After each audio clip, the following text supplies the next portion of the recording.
Olá, amigos. Sejam bem-vindos a mais uma palestra do Centro Espírita Lar Maria Cecília. O tema de hoje será as Mulheres do Evangelho e será abordado por nossa companheira Viviane Moraes. Vamos à prece e à leitura do Evangelho.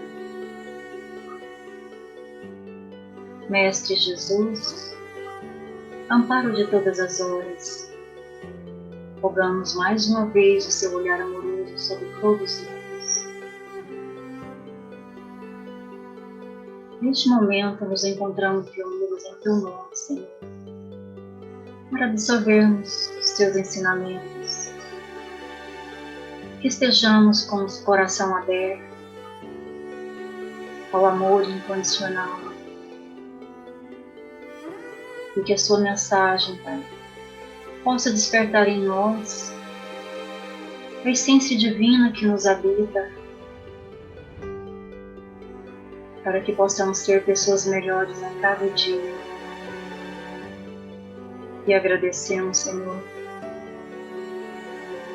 por mais essa oportunidade de poder ouvir a sua mensagem. E te pedimos, ser conosco, Senhor, agora e sempre. Que assim seja. A leitura de hoje está no Evangelho segundo o Espiritismo, capítulo 10.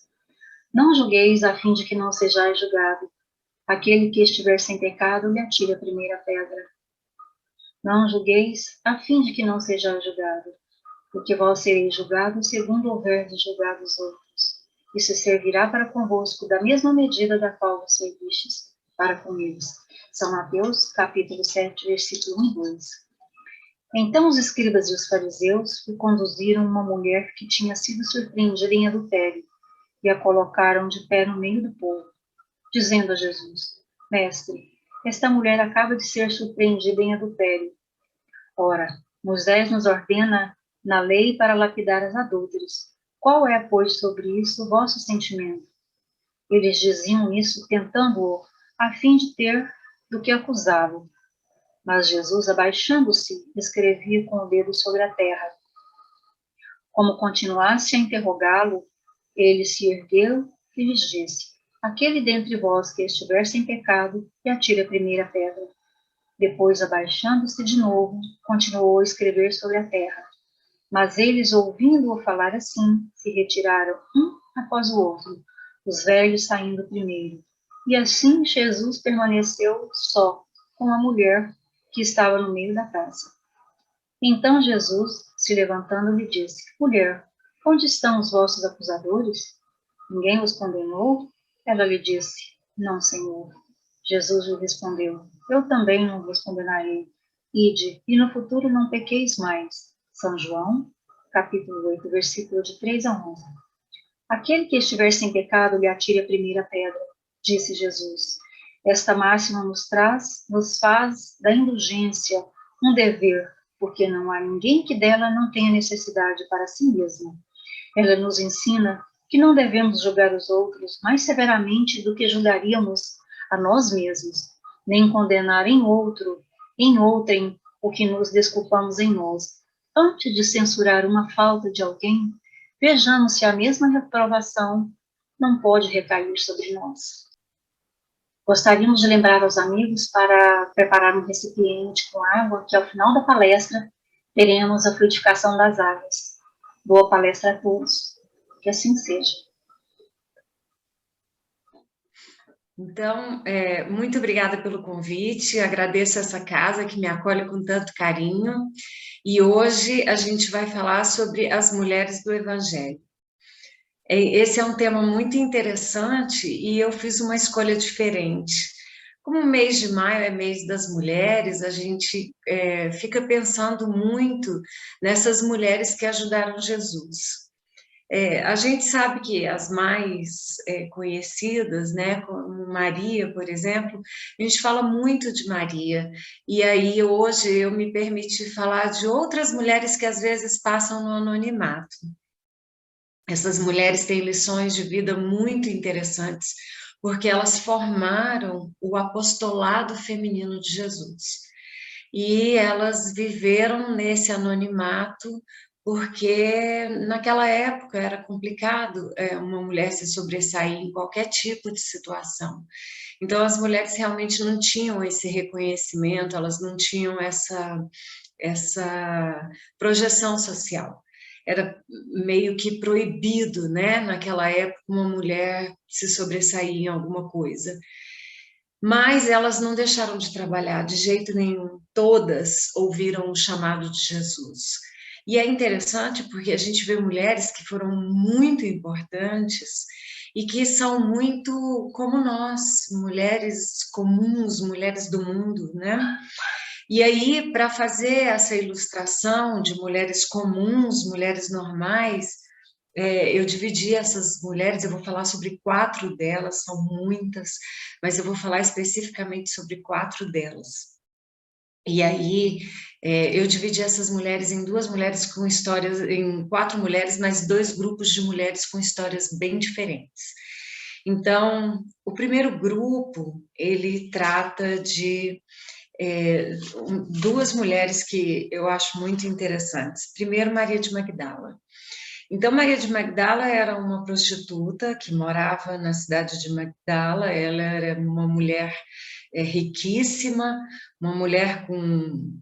Ela tinha uma casa de prostituição e essa casa era frequentada pela alta cúpula romana. E Maria era uma mulher humilde, uma mulher tranquila, uma mulher boa, que tratava todo mundo muito bem.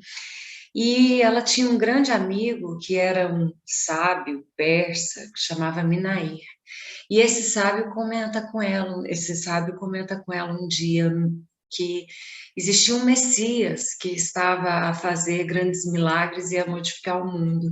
E ela resolve ir conhecer, tocada, provavelmente, já por uma questão missionária, né? Ela sabia que ela fazia parte desse grupo que modificaria a história de toda a humanidade. Então, ela é tocada por esse convite e vai até Cafarnaum para encontrar com Jesus. E aí, quando ela encontra com Jesus, ela se ajoelha aos pés dele e ele lindamente diz: Maria, como eu esperei por ti. Olha que interessante, né? Jesus, então, já sabia que ela ia, e aí ela se envolve com essa amorosidade, com a presença de Jesus e com a certeza de que realmente era isso que ela queria fazer. Volta para Magdala, vende seus bens, doa muitas coisas, tira uma quantia significativa para poder financiar essa questão de Jesus que o tempo todo trabalhava e as pessoas ajudavam financeiramente. Então, Maria de Magdala foi uma das pessoas que ajudou financeiramente Jesus. E a partir daí ela dedica a sua vida inteira a cuidar do Cristo e a disseminar a boa nova e a segui-lo. E assim ela acompanha o Calvário de Jesus no dia de sua crucificação, e depois também acompanha a desencarnação de Jesus e ainda a ressurreição. E ela sempre no trabalho juntamente com Jesus, e além desse trabalho juntamente com Jesus, depois que ele desencarna, ela continua a trabalhar com leprosos, né? E ela acaba contraindo essa doença e também desencarna, mas desencarna o tempo todo trabalhando, ela passa a sua vida o tempo todo trabalhando na seara do Cristo. E depois ela reencarna várias vezes com essa missão de cuidar de doentes e acamados. Ela reencarna como Teresa de Ávila e depois Teresa de Calcutá. Então, qual é a mensagem que fica de uma pessoa que tinha uma vida, teoricamente, uma vida de prazeres, uma vida de talvez facilidades, né? Quando a gente põe facilidades, mas uma pessoa que tinha uma vida, teoricamente, que não era a vida que seria aceita no apostolado de Jesus, né? E a gente entende, quando a gente percebe que ela foi uma das grandes colaboradoras de Jesus, que não é exigido de ninguém quando o convite é feito para seguir, Jesus que não é exigido de ninguém que mude aquilo que ele realmente é. Jesus não condena, Jesus não repreende, e no final das contas, a conclusão que a gente chega é que o evangelho é inclusão, é convívio com as diferenças, é valorização do humano em si, e não a busca desesperada pela perfeição, pela santidade, né? Então, essa é uma das histórias. Existe uma segunda história de uma mulher anônima chamada a Mulher Equivocada. Essa era uma mulher comum, também compõe o apostolado de Jesus. Era uma mulher comum, era uma filha de Israel, e ela sonhava, como todas as mulheres da época, em se casar, em ter filhos, constituir família, cuidar de sua casa. No entanto, ela encontra um homem um pouco mais velho que ela, e este homem a desposa com promessas de muito amor, de uma vida maravilhosa. E depois que eles se casam, esse homem se transforma no seu maior algoz. E aí, para que ela sustente o lar, ele a obriga a se prostituir. E uma vez se prostituindo, ela ela não era uma vida que ela desejava, não era uma vida que ela queria. E uma vez se prostituindo, ela ela se desgasta muito e chega a um certo ponto que ela já não aguenta mais, ela envelhece antes da hora e não era aquela vida que ela queria, então ela era muito triste, muito depressiva com relação a isso. E aí esse marido, percebendo que ela já não era mais uma mulher que rendia um dinheiro suficiente para ele se ampara na lei mosaica, que dizia que as mulheres adúlteras deveriam ser apedrejadas até a morte, e aí ele faz uma armadilha para ela, né? Então ele atrai e coloca como se ele tivesse flagrado essa mulher em adultério. E uma vez flagrada em adultério, ela teria que ser julgada em praça pública e provavelmente seria apedrejada até a morte. E a sorte dessa mulher é que quando ele a leva para a praça pública, quem é que está lá, né? Então, Jesus. Jesus está nessa praça pública e aí eles, para provocar Jesus, né, de uma forma provocativa, eles dizem a Jesus, e agora? Ela é adúltera, a lei mosaica diz que as adúlteras têm que ser condenadas, e você o que diz? E Jesus, com toda a sua sabedoria, percebe que se ele dissesse que ele perdoava a mulher, ele estaria traindo a lei mosaica. E se ele dissesse que a condenava, ele estaria traindo a si mesmo, com tudo que ele pregava. Então, Jesus, sabiamente, responde àquela máxima que todos nós sabemos, né? Quem não tem pecados, que atire a primeira pedra. E aí a aglomeração de pessoas se dissipa, porque, enfim, todos concluem que não poderiam ser os apedrejadores, os julgadores daquela mulher, e eles se vão. E aí fica essa mulher juntamente com Jesus. E Jesus fala uma outra máxima para ela, né, que todo mundo conhece também. Ele diz, filha, o amor, ele perdoa uma multidão de pecados. E você está livre. Portanto, já que ninguém te condenou, eu também não te condeno. Então, vá e não peques mais. Então, essa é uma segunda mulher com uma vida, com um passado difícil, e que compõe a partir daí o apostolado de Jesus, porque ela é tocada pelo seu amor. E então ela funda um albergue, e nesse albergue ela recebe crianças, viajantes, órfãos, e aí ela passa a receber essas pessoas, a falar sobre a palavra de Jesus, e ela alimenta quem a buscasse. Ela tinha uma palavra amiga, ela tinha um alimento, ela tinha um pouso. Então ela fica nesse albergue por toda a sua vida.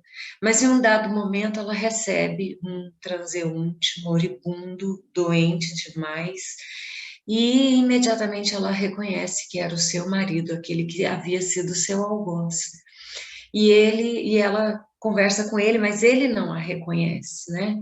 E aí ela conversando com ele diz já na sua derradeira hora que o sonho de sua vida era pedir perdão para aquela mulher. Então, que ele reconhecia que ele havia judiado de uma maneira muito cruel. E ela diz que o perdão existe e que uma vez que ele estivesse arrependido, então que o perdão viria. Então, é uma mulher que mostra que tinha uma estrutura de caráter e uma bondade de coração extremamente suficientes para seguir no apostolado de Jesus. E assim ela faz, ela entrega a sua vida todinha para o trabalho na seara de Jesus. Essas duas mulheres têm como história semelhante um passado que, naquele tempo, principalmente, era um passado de muita dificuldade, porque as mulheres já eram tidas como seres bastante impuros e submissos, e essas duas mulheres, além de tudo, tinham uma história de prostituição. No entanto, elas constituíram o apostolado de Jesus com toda a fidelidade, com muita honra, com humildade, e em nenhum momento desistiram do trabalho diante de nenhuma dificuldade. Bom, um segundo grupo de mulheres que eu escolhi foram mulheres diferentes, porque elas já eram, diferentes dessas duas primeiras, porque elas já eram mulheres consideradas mulheres extremamente virtuosas. Então, uma terceira mulher que aparece para a gente é a mulher hemorroísa, também anônima, né? E ela era uma mulher muito que adoeceu muito jovem, né, vítima de uma doença grave. Então, ela era uma criança que nasceu num lar bastante estruturado, mas depois a sua mãe morre, ela ainda criança, e aí o pai se casa e se casa com uma madrasta que cria essa menina com todo o carinho do mundo, se dedicando como mãe mesmo, porque ela não teve filhos. Mas essa menina adoece precocemente com uma hemorragia que naquela época as mulheres já, como eu falei, as mulheres já eram consideradas seres impuros, mas no período menstrual elas eram tidas como imundas e intocáveis aos olhos dos homens daquela época. Então, ela, como persistia com hemorragia, ela era marginalizada pela sociedade daquela época. E ela e o pai veio a falecer, mas ela e a madrasta buscaram todos os recursos da medicina, inclusive gastando tudo que tinham. E ela, durante todo esse tempo, né, ela foi ficando mais velha, mas durante todo esse tempo, em nenhum momento ela perdeu a fé que ela seria curada. E aí ela ouve falar de Jesus. E quando ela escuta falar em Jesus, ela tem a certeza que esse seria o seu curador. Então, ela espera desesperadamente que Jesus apareça aonde ela morava, porque ela não tinha forças, ela era realmente muito doente, então ela não tinha forças para ir aonde Jesus estava. E um dia Jesus chega aonde ela estava, e coincide dela estar muito fraca, mas mesmo assim ela reúne forças e vai atrás daquela procissão de milhares de pessoas que seguiam Jesus sempre. E a gente sabe que não existem coincidências, né? Mas em um dado momento, aquela procissão se dissipa de maneira que ela consegue passar. E conseguindo passar, ela chega muito próxima a Jesus. E num esforço sobre-humano, ela se aproxima dele e toca-lhe as vestes. Nesse instante, Jesus se volta para ela e diz: alguém me tocou, saiu de mim uma virtude. E então ele olha para essa mulher, né? E ela se sente muito bem naquele momento, e ele pega em suas mãos e diz: mulher, a tua fé te salvou. E aí ela vai, curada daquela hemorragia que durou anos da sua vida, que roubou a sua juventude, que roubou toda a sua possibilidade de ser mãe. Então ela vai, funda uma casa, e nessa casa ela recebe todos os órfãos. E principalmente as órfãs, ela havia aprendido o tear, a arte do tear com sua madrasta. Então ela começa a passar para as órfãs, para que essas órfãs tivessem a possibilidade de casar, porque os homens buscavam muito mulheres que fossem prendadas para esse tipo de atividade feminina da época, né?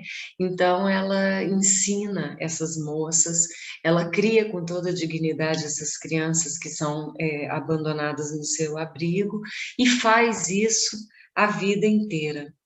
Sempre que alguém a buscasse para pedir abrigo para a criança, para pedir um prato de sopa, para pedir uma palavra de conforto, ela estava sempre pronta a ajudar e mantinha essa casa da forma mais honrosa também.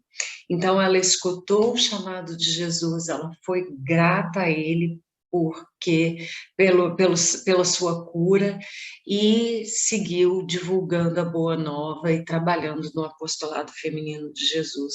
Então, qual que é a mensagem que a gente tem disso, né? Empenho, coragem, persistência, fé. Ela sabia que ela seria curada um dia. Então, é uma história muito bonita, são mulheres que compõem o apostolado de Jesus, porque se voltaram para a obra de Jesus após conhecê-lo, e aí elas fizeram de sua vida sempre uma vida de servidão a essa causa. Por último, eu trago aqui a história de uma mulher, que é uma mulher muito interessante também uma apóstola de Jesus, que é a história de Lívia Lentos. Então, Lívia era esposa de Públio Lentos, e Públio era um homem de confiança, de confiança de César, né? E ele trabalhava, e ele era de confiança de Pilatos também, né? Ele era o braço direito de Pilatos, e ela, Lívia, casada com Públio, era uma mulher muito bonita, e Pilatos era encantado com ela e a assediava constantemente. Ele não podia ter oportunidades que ele a assediava. Mas Lívia era uma mulher de uma retidão moral muito grande, e ela era famosa na época, porque como todos tinham escravos, né, e ela fazia parte da alta sociedade romana, então ela tinha vários escravos, mas ela tratava esses escravos com muita dignidade. Então isso, né, essa notícia corria por toda Roma, que Lívia era assim, ela não aceitava que açoitassem os escravos, ela não aceitava humilhações, ela tratava todo mundo com muita dignidade, muito carinho. E Lívia tem uma vida muito difícil. Se alguém quiser ler a história de Lívia, que eu acho que é uma história fantástica, o livro Há 2000 Anos. Então, essa é uma história muito bonita. Então, Lívia passa a sua vida inteira se dedicando a Públio, e ela tem 2 filhos, Flávia e Arthur. Flávia e Marcos. E aí, um dia, Flávia adoece. E adoece de maneira que a medicina também não consegue resolver. E eles eram muito poderosos, muito ricos, então todos os recursos possíveis foram gastos na intenção de tratar e curar Flávia, mas isso não foi possível. E aí Lívia ouve falar de Jesus e desesperadamente o busca, e Jesus vai ao encontro dela e de Públio, e chega porque Flávia diz, quando o pai pergunta a ela, né, diz, Flávia, qual é a sua última vontade? Porque ela já estava tão grave, né, tão doentinha e ainda criança, e ela diz, minha última vontade é conhecer o Messias. Então, quando ela fala isso, Públio dá um jeito e chama Jesus, e Jesus vem e cura Flávia. Então, Lívia se encanta com aquilo, porque além da gratidão materna por essa cura, ela ainda se encanta com Jesus, com suas propostas, com tudo que Jesus traz, com a amorosidade, com a bondade, porque tinha uma sintonia gigantesca com ela, né? Então, Lívia, juntamente com Públio também fica grato, apesar de ser romano, e por isso ele não poderia estar tão assim, trabalhando na seara de Jesus, mas ele fazia vista grossa para tudo que Lívia fazia.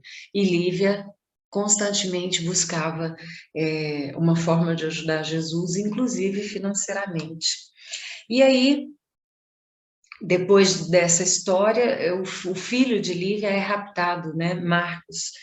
E Públio fica louco, porque era o único filho dele, Lívia também, eles, né, se desesperam. Mas Lívia em nenhum momento, porque Públio tende a culpar seus escravos, né? E Lívia diz que eles não poderiam ser culpados, porque eles eram de uma servidão muito grande. Então, Lívia começa a se dedicar à obra do Cristo, e ela trabalha nisso, e ela tinha uma serva fiel, que era a Ana. E Ana era não só serva, como amiga, né? Elas eram confidentes. E Ana conta para ela, ó, Jesus está na cidade. E aí Ana a leva para ver Jesus. E aí Lívia vai constantemente visitar, todas as vezes que ela sabe que Jesus está pregando, ela vai visitar Jesus. E essa vida de dificuldades, etc., ela escuta numa das palestras de Jesus as bem-aventuranças, e Jesus diz: bem-aventurados os aflitos. E ela entende essa mensagem, porque o coração dela era só dor pelo rapto de seu filho, né? Então, Lívia troca a sua vida de riqueza, de ostentação, e passa a viver uma vida mais simples, seguidora de Jesus. Em um dado momento, Lívia vai pedir a Pilatos que interceda por Jesus, porque Jesus estava no momento de ser condenado, crucificado, e Lívia vai atrás. E Públio, que é seu marido, tinha uma irmã que era extremamente invejosa. E essa irmã, juntamente com Pilatos, tramam para que Lívia seja difamada. Então, Lívia busca Pilatos, e a irmã avisa Públio que Lívia estaria nos aposentos de Pilatos. E já avisa com uma maledicência, né? Então, Lívia vai aos aposentos de Pilatos para interceder por Jesus, mas quando Públio chega, Lívia está saindo dos aposentos de Pilatos. E Públio, cego de ciúmes, fica enlouquecido e coloca Lívia como traidora, né, como adúltera, mas a mantém no seu castelo como escrava, né, no seu palácio como escrava. E aí ela é caluniada, difamada, mas ela não reage, ela fica o tempo todo muito serena, porque ela já tinha esse comportamento de humildade e resignação que fazia parte, né, de toda a população que ajudou Jesus, né? Isso já era uma característica inerente aos servos de Jesus. Então ela passa a sua vida inteira seguindo Jesus, escrava do seu marido, cuidando da filha, e assim que a filha casa, né, porque a filha também acreditava que ela fosse adúltera, né, então Flávia se casa e vai embora. E Lívia vive aquela vida com uma dedicação muito grande a essa obra de Jesus, mas a irmã de Públio adoece, e no seu leito de morte ela conta a Públio a sua trama juntamente com Pilatos. Então Públio perdoa a Lívia, E Lívia se sente muito aliviada, porque Públio entendeu, e Públio era o amor da vida dela. Então ele entende que ela não é adúltera e aquilo para ela basta. Um dia ela e Ana, né, Lívia e Ana, a sua escrava, estão indo ver Jesus e eles atraíram todos os servos de Jesus, dizendo que Jesus ia palestrar, mas na verdade era uma armadilha. E aí Lívia percebe que ela e Ana seriam presas. Mas como Lívia não era da plebe, né? Ela imediatamente vê que Ana era mais jovem que ela, que Ana ainda tinha uma vida inteira pela frente. Então ela troca suas vestes com Ana e diz a Ana, vai embora, porque os soldados romanos liberariam que ela era da corte, né? Então os soldados romanos liberaram Ana, porque Ana estava vestida com as vestes de Lívia, e prenderam Lívia. E assim Lívia é colocada no calabouço, juntamente com todos os cristãos, para serem ofertados às feras, né, no circo romano. Mas Lívia é uma mulher de muita garra e ela entende naquele momento que eles estariam sacrificando suas vidas por uma coisa muito maior do que eles, por uma coisa muito mais nobre do que qualquer outra situação que eles pudessem experimentar. Então ela começa naquelas masmorras, ela começa a cantar e a estimular todos a se sentirem felizes, porque desencarnariam cristãos fiéis àquela obra que Jesus iniciou. E assim, ela renuncia à vida e desencarna juntamente com os outros cristãos e é recebida com muita alegria, né, no plano espiritual. É interessante essa história porque esse triângulo, Públio, Lívia e Flávia, é um triângulo muito conhecido de reencarnação, porque Flávia é uma pré-encarnação de Chico Xavier e Públio é uma pré-encarnação de Emmanuel. Então, muito interessante. Lívia não reencarna mais, mas ela fica sempre como espírito protetor desses dois espíritos que resolveram ter uma missão de continuar na obra de Jesus reencarnando seguidamente. Então, esse grupo, segundo que eu falei, é o grupo composto por mulheres que já eram virtuosas, mas que, de toda maneira, foram tocadas também com o convite de Jesus ao trabalho cristão, e assim fizeram, dedicando sua vida a disseminar essas verdades que a gente tão bem conhece, né? E principalmente cuidando do próximo com muita dignidade. Então é interessante a nossa palestra de hoje sobre as mulheres, sobre o Evangelho feminino, né? Sobre esse apostolado feminino de Jesus, porque nos convida a um raciocínio.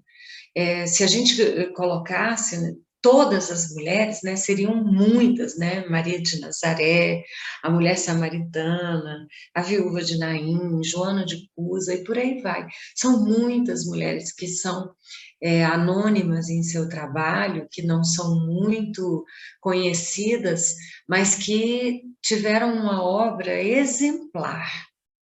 E aí, no mês das mulheres, quando a gente vê essas mulheres responderem com tanta dignidade, com tanta prontidão ao convite de Jesus, fica para todas nós que compomos hoje esse universo feminino de apostolado de Jesus, porque nós estamos trabalhando ainda na sua obra, né?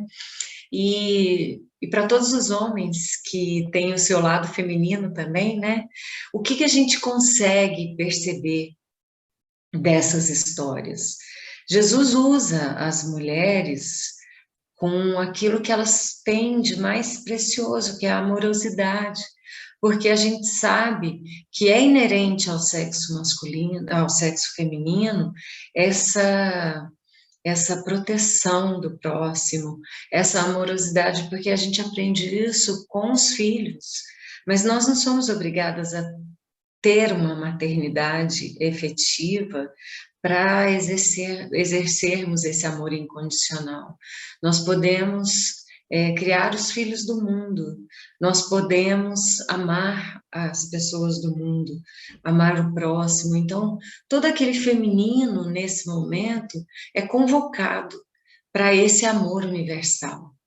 E aí, num momento de dificuldade, como nós estamos atravessando dessa pandemia, a gente olha e vê a capacidade desse trabalho feminino, né? Então, não é um trabalho só de mulheres, mas um trabalho de essência feminina, que aqui nós somos convocados, dia e noite, noite e dia, para trabalhar, nem que seja para orar, mas se nós pudermos fazer ainda mais que isso, que as orações são extremamente poderosas, mas se nós pudermos fazer ainda mais que isso, se nós pudermos olhar para os filhos do mundo com esse olhar de maternidade, com esse olhar cuidador, com esse olhar protetor, que tanto nos ensinaram essas mulheres.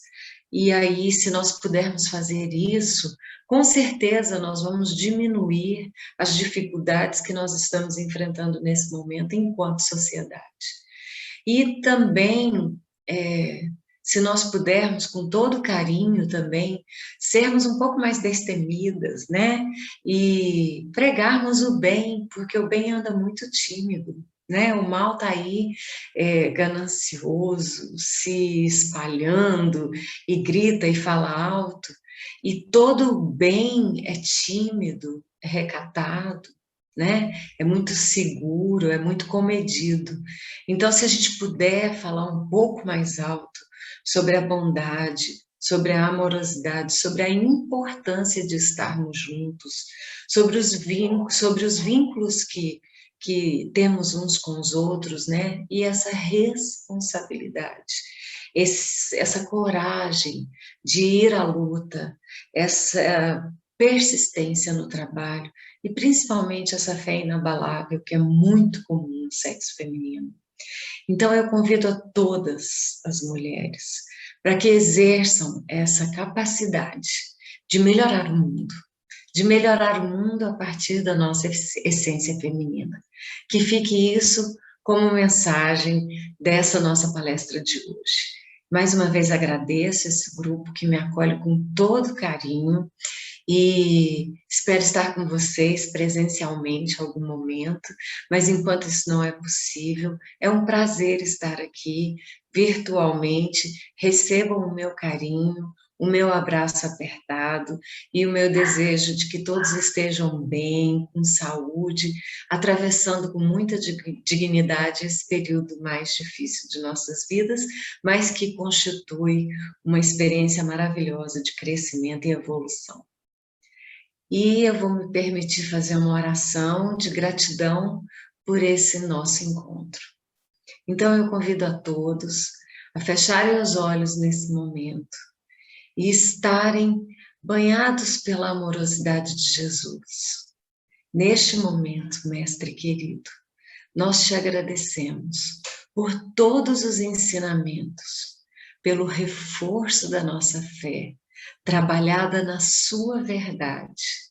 Nós te agradecemos pelo amparo e pela proteção de sempre. Mestre, nos ensina a exercer a humildade acima de tudo, entendendo que todas as nossas dificuldades, todas as coisas difíceis e complicadas que passamos, as nossas angústias, as nossas dores, elas compõem as nossas fraquezas morais, mas que nós estamos neste mundo para aprendermos a sermos melhores. E assim, Mestre querido, segura na nossa mão e nos ampara, porque nós sabemos que o Senhor é só bondade e misericórdia, e que o Senhor há de conduzir as nossas vidas para o melhor.